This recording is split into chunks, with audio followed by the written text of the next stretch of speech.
ایک باپ 5 بیٹے اور ایک ایسا امتحان جس نے سب کچھ بدل دیا۔ یہ کہانی صرف ایک بزرگ کی نہیں بلکہ ہمارے معاشرے کا آئینہ ہے۔ جب باپ کے کندھے جھک جائیں اور بیٹے اسے بوجھ سمجھنے لگے تب قسمت فیصلہ سناتی ہے۔ 5 بیٹے تھے مگر باپ کے لیے ایک بھی سایہ نہ بن سکا، مگر پھر قسمت نے ایسا پلٹا کھایا کہ سب بیٹے اس کے ایک در پر جھکنے پر مجبور ہو گئے۔ یہ کہانی ہے باپ کی عزت، اولاد کی آزمائش اور خدمت کے انمول صلے کی۔ آخر میں جیت کس کی ہوئی؟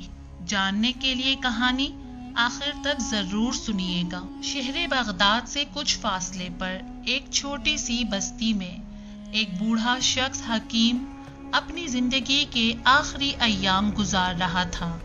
وہ ایک خاموش، طبی، عاجز اور دانا انسان تھا۔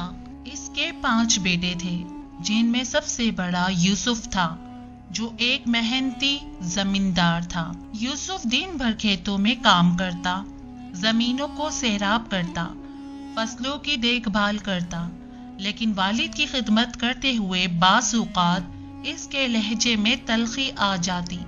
وہ دل ہی دل میں سوچتا کہ یہ ذمہ داری کب ختم ہوگی۔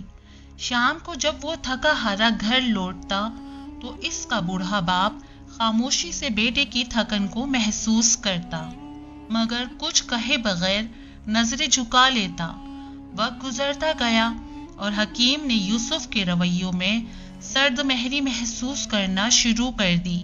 وہ جان گیا تھا کہ یوسف اسے بوجھ سمجھنے لگا ہے۔ ایک دن حکیم نے یوسف کو پاس بلایا اور کہا، بیٹا، میں جانتا ہوں کہ تم پر میں بوجھ ہوں، فکر نہ کرو، چند دنوں کی بعد میں تمہارے دوسرے بھائی کے پاس چلا جاؤں گا۔ یوسف کچھ دیر خاموش رہا، دل میں شرمندگی کا ایک ہلکا سا احساس جاگا، مگر زبان پر کوئی معافی یا روکنے کے الفاظ نہ آئے۔ کچھ دنوں بعد حکیم فاروق کے پاس چلا گیا جو ایک کامیاب تاجر تھا۔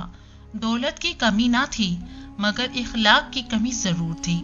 فاروق کاروبار میں مصروف رہتا اور اس کی بیوی بوڑھے سسر کو نظر انداز کرتی۔ ایک دن فاروق نے والد سے کہا، بابا، آپ کاروبار میں میری مدد کریں تاکہ آپ کی موجودگی کا کچھ تو فائدہ ہو۔ حکیم نے خاموشی اختیار کی۔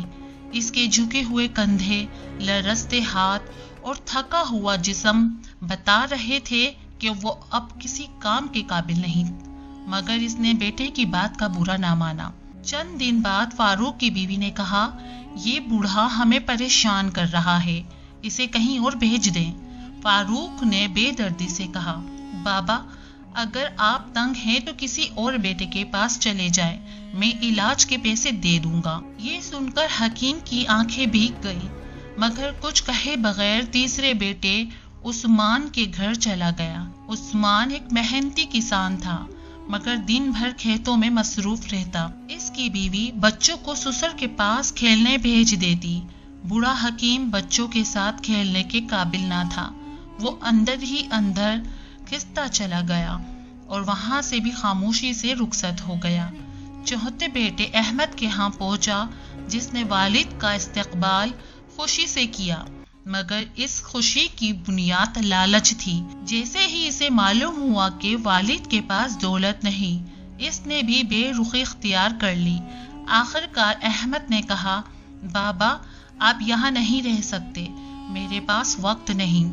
یہ الفاظ سن کر دل برداشتہ ہو گیا، مگر امید کا دامن نہ چھوڑا اور اپنے سب سے چھوٹے بیٹے عبداللہ کے پاس چلا گیا۔ عبداللہ ایک غریب مزدور تھا مگر دل کا مالدار تھا۔ اس کی بیوی بھی با اخلاق اور مہربان تھی۔ وہ دونوں حکیم کی خدمت دل و جان سے کرتے۔ حکیم کو پہلی بار سکون کا احساس ہوا، جیسے وہ کسی سایہ دار درخت تلے آ گیا ہو۔ وقت گزرا اور حکیم شدید بیمار ہو گیا۔ ایک رات اس نے عبداللہ کو قریب بلایا اور کمزور آواز میں کہا، بیٹا، میرے آخری دن ہیں، لیکن تم نے جو محبت دی وہ میری روح کو سکون بخش گئی۔ عبداللہ رو پڑا، بابا، آپ ہمیں چھوڑ کر نہیں جائیں۔ حکیم نے کہا، بیٹا، ایک آخری وصیت ہے۔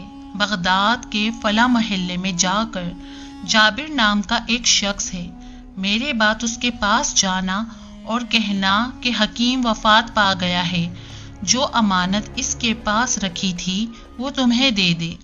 حکیم کا انتقال ہو گیا۔ عبداللہ نے بھائیوں کو خبر دی، سب بھائی آئے اور جب عبداللہ نے وصیت کی بات کی تو فوراً بولے، امانت لا کر ہم پانچوں بھائیوں میں برابر تقسیم کرنا۔ عبداللہ بغداد گیا۔ جابر نے ایک لکڑی کا صندوق عبداللہ کے حوالے کیا۔ جب کھولا تو اس میں بغداد کے بازار کی دکانوں کے کاغذات، قیمتی جواہرات اور اشرفیاں تھی۔ عبداللہ نے دیانت داری سے سب بھائیوں کو ان کا حصہ دیا۔